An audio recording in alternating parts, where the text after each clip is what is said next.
Hi, this is Everyday Prepper. Welcome back to the channel. I'm back in the woods. Can't get away from it. I just should live here, really. Came out to set up a nice tarp. It was a really nice day, but it was raining this morning. I was hoping to get out in the rain just to test the tarp, make sure it's all okay, but it looks all good. Can't see any holes, can't see sunlight through it. Appreciate all your comments and likes and views on the last video that I made about the chapel in the Haunted Woods. It was a really spooky experience. I loved it, really enjoyed it. I will go back there. Not sure about to camp though. But I'm back in my favourite woods. This is the spot literally that I camped under a tarp and had a really bad experience. I think a mole was trying to get in underneath my my ground sheet and freaked me out in the middle of the night. But I've still come back here and it's just nice. There's a nice arrangement of trees. There's a lot more greenery around now since only in the last few weeks since I've last been here. So it's good. So I thought I'd set up a tarp.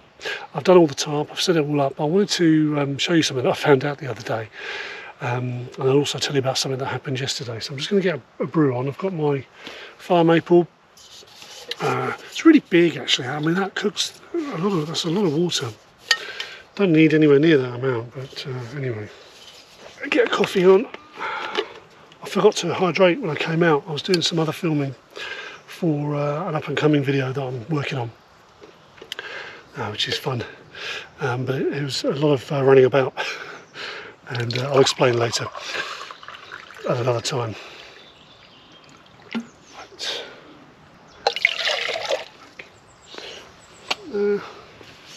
So what's that? About 200 ml, isn't it?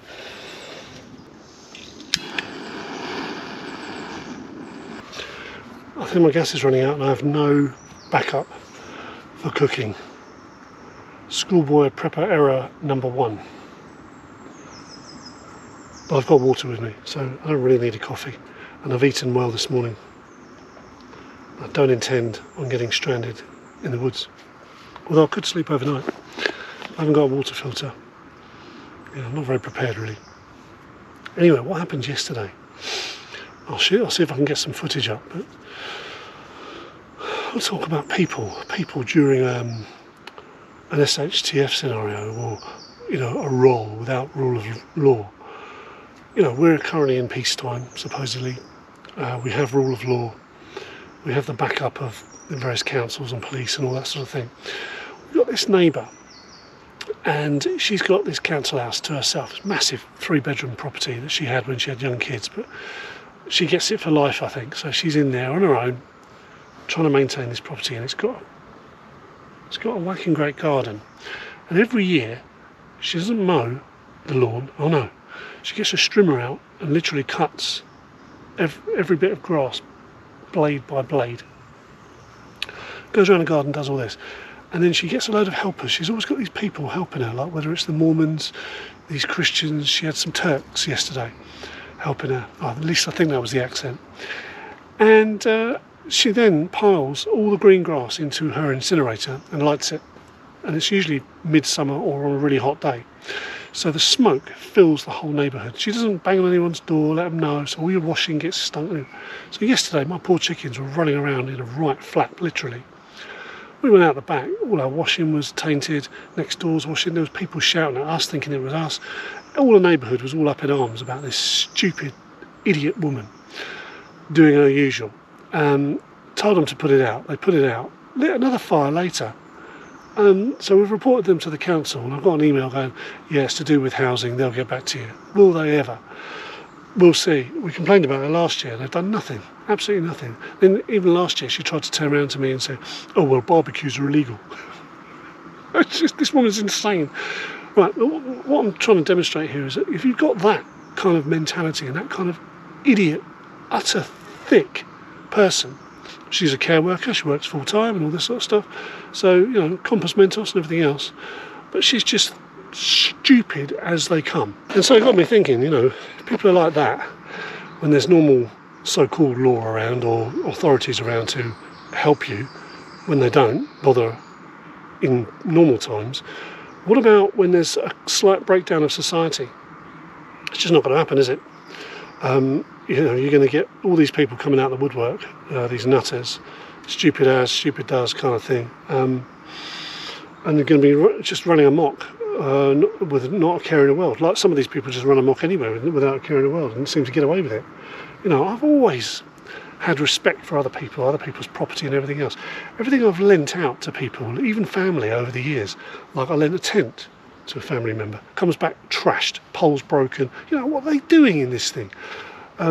So I just kind of very reluctant to lend anything to anybody nowadays, because it just doesn't get respected or looked after.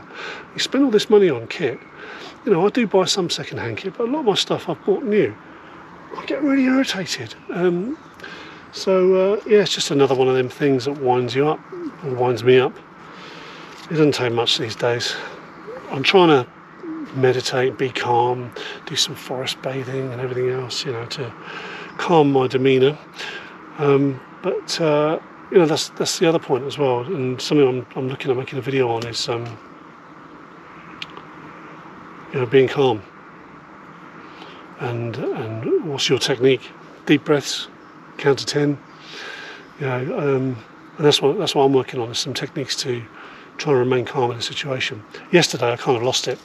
I was swearing and blinding over the fence, and the poor neighbours who've got a young kid there was like closing her ears. The air was blue, so to speak, not just with smoke. But yeah, anyway, it was a very irritating experience, and one that I didn't expect.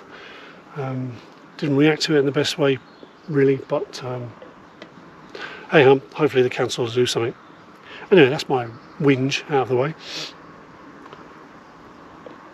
We're nearly there for my brew. I think my gas is running out. It's trying to. Got my drone up earlier, doing some other filming, and keep getting this problem with where it says gimbal motor overloaded. Well, you know, I've just switched the damn thing on. It hasn't been on in several weeks. How's it going to be overloaded? I tried moving it around and stuff, and when it films, it tends to have a bit of a shake on it when it says overloaded. When it doesn't say overloaded, it's smooth as. Just wondered if anyone else with a DJI Mini has the same issue, and if you've managed to resolve it. If you do, let me know in the comments, please. Well, it's taking bloody ages. I think I've got the gas too low. That's better. So yeah, this woods is really lovely now. There's loads of greenery coming out, especially the sycamore leaves. The oak is starting to grow. Leaves in oak. No, the beech. Yeah, the sycamores on the beech is starting to grow.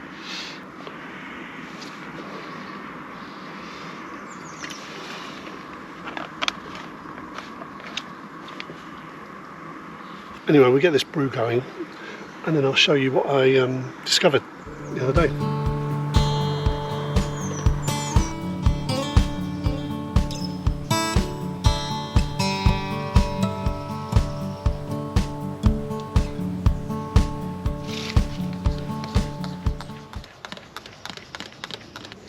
Right, what I wanted to show you while I had this brew was something I found out about this basher. This is called a Viper basher. We used to do it on the when I had my store, my channel store. We used to do them on there, but I don't have the store anymore. But anyway, you know, I got this at the time. This is what we gave away on the when I did the giveaway competition, right? And it's a great little basher. It's got about 21 points on it or something to tie down and all this. And I use it. You'll see it in all the videos. I've been using it. What I didn't realise was the so it's about just under 3 meters long by just under 2 meters wide. I think it's about 179 by something like 297, something like that, right? So kind of a nice long short tarp, or you can have a nice sort of deep or a shallow tarp that's got sides that go right down the bottom. But it's very versatile. But anyway, it's got these poppers on it. And I mentioned these poppers, and no one's mentioned this at all as to what it was for. And I had an idea that it might be used for like a stretcher. right, to carry someone for injury. And that's exactly what it is, but it's also something else. So what it does, look at these poppers on the corner there. There's 2 poppers on each corner. So what you do is on the shorter side, so the opposite side of each corner, and I suppose you could even do it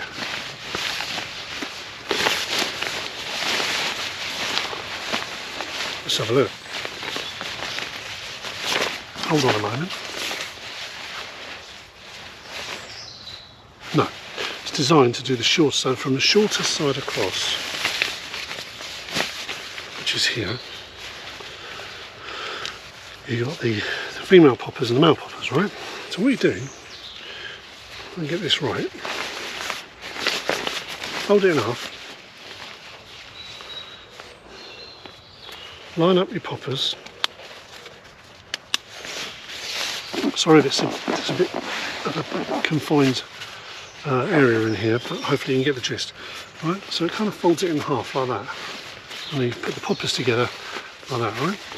And then obviously this side down here is the edge. That's the edge. And what you do is all the way down now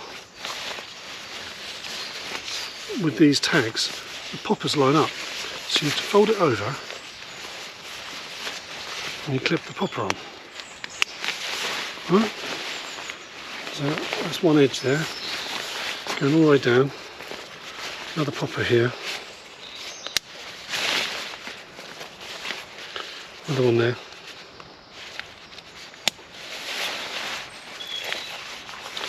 Two there. So I'll clip the 2 on.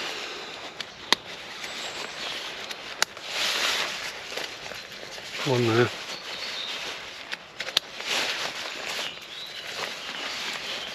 There is a point to this.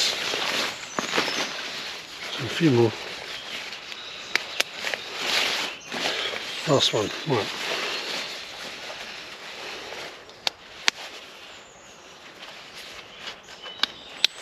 Now, if you notice, on both sides now, we've got tags, right? So we've now got folded in half, snapped together, long, 3 metre long, kind of sack. Tags both sides, right? All the way down. Tags. And these all double as attachment points when you're using it as a basher.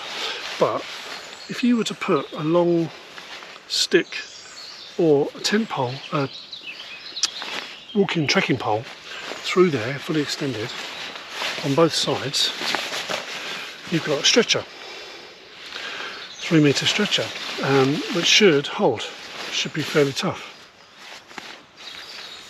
I assume, especially if you carry them with tag side down. That's going to work, right? That's one use. The other use, apparently it's designed for, is a bivvy bag. So what I did is, when you look on here, look, you've got a nice opening. So I did this at home. I put my sleeping bag inside, right the way down. Of course it's 3 metres long, so most sleeping bags are about 2 metres, 180, 190. I shoved it down there, right? Now it is open both ends, it doesn't seal up.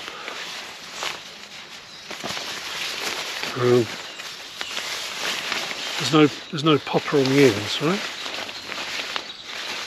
As far as I can see. But it doesn't really matter. When you put your sleeping bag right in, you could always use some of them bulldog clips, which I've had for some of my Tarp configurations. Put those on the end. And then if you're laying down, I don't really want to demonstrate because it's a right chore trying to get the right camera angle, but hopefully you'll get the picture. So this is the long bag.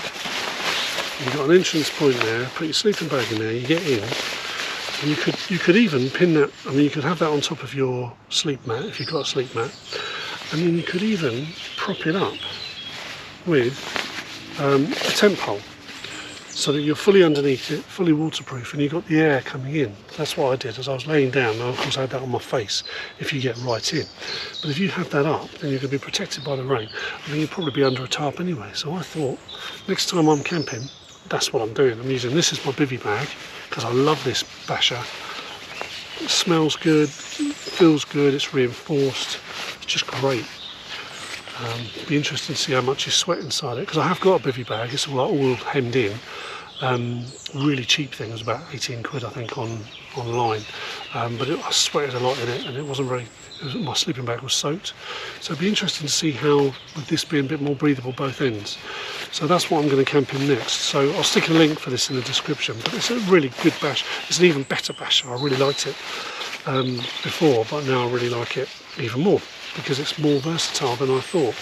So anyway, it all goes into its little bag. It all fits into its little bag like that.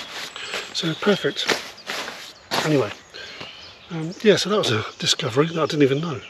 I've been using it how long now? Over a year. There you go. Another interesting thing about the drone, it's a Mini 4K DJI, was on my new phone. I don't think I'd flown it on my new phone yet. And the last time I flew it was down at the rifle range area, and I had a different phone, an interim phone, if you like. All part of the phone ongoing saga. So I had the app installed on my new phone, but I just hadn't used it yet. So I'm there in the middle of the field trying to take off and everything else, and it wanted me to log in. I was thinking, have I got a DJI account? So I'll go in, find my password and everything else, or reset my password, which I've now forgotten. Anyway, so I logged into this thing. Now, so without it logged in, I tried flying it anyway, just because I'll fly at risk. I was like, alright, calm down. So it literally let me fly it a few yards, and then the thing wouldn't budge. I'm like doing all this on the controller, and it was having none of it. And it said, you've reached your limit, reached your flight limit, unless you log in. I thought, you cheeky bastards. Cheeky bastards. What if you're in a remote area and you need that drone to do some surveying or something like that, or you haven't got a bloody internet connection, you know, and you're somewhere remote? You know, I was reasonably remote out in the countryside. Luckily we got good coverage around here, but what if you hadn't? I thought, that just renders it useless, doesn't it? It's a little bit like the, I had one of these virtual reality headsets, Oculus, by Meta or Facebook, and even those, you can't use them unless you log in. You have to log into Facebook so it can try and show everybody, all your friends, what you've been looking at. It's bonkers. It's the same with the DJI. It's like, where's all this information go? I mean, you can limit the information that goes up there, but there is some of it that you have to accept that feeds back some information to them. And I thought, it's so cheeky. You know, what are they doing with that information? They just want to track you wherever you go, don't they? They really do. Absolute nightmare. So I'm sure there's a way of hacking that. If there is, give us a link. Or I know links get held by YouTube. Typical. Yeah, point us in the right direction. That would be really handy. I don't want to break my drone though. You know, what if it flies into a non-internet area? Or what if I walk into a non-internet area and the drone's half a mile away? You know, I can still see it, but it goes, no, you've flown enough now, that's it. It's just going to hover there until the battery dies and plummets to Earth. I don't really get what purpose of that is, how that is helpful. Of course, it wouldn't be helpful, would it, to anyone but DJI. That's the way it goes, folks. Right, rant over. I'm going to sit and enjoy the rest of the woodland bathing and my coffee. Get packed up and then go home. I do have to work this afternoon, probably. And then I'm doing a bit of a field trip later in the week. So hopefully I'll get some footage and maybe even get a tarp up. In the meantime, thanks to everyone who has subscribed as well from the last few videos. Thanks to our couple of new members. I don't remember if I mentioned you, Son of York. Thank you very much and welcome. And also Taffy Nige. I hope you don't mind me calling you that, but that's what you've logged in as. Or that's what you've registered as. But welcome and thanks again for joining the membership. So just to explain, obviously if you subscribe to the channel, it's completely free, and it really just supports me. It helps the algorithm, lets them know that you're enjoying my videos, and if you like and subscribe, that's what it tells YouTube. Also, if you do want to support the channel further, we have the membership option. It's $1.99 a month. You'll get most of my videos that I put out, you'll get a preview of for several hours usually, sometimes even a day in advance, and you'll get priority contact on any comments or any sort of discussions as well. If I do get around to doing a live, we'll also have a members only chat as well. So yeah, if you wanted to further support the channel, that's what's available so far. There is also an elite membership, which I'm working on building up some extra videos for.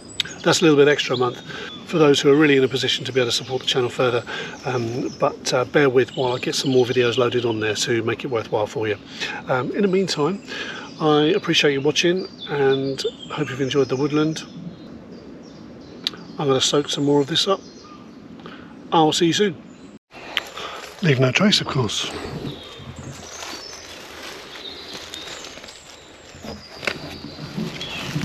See you soon.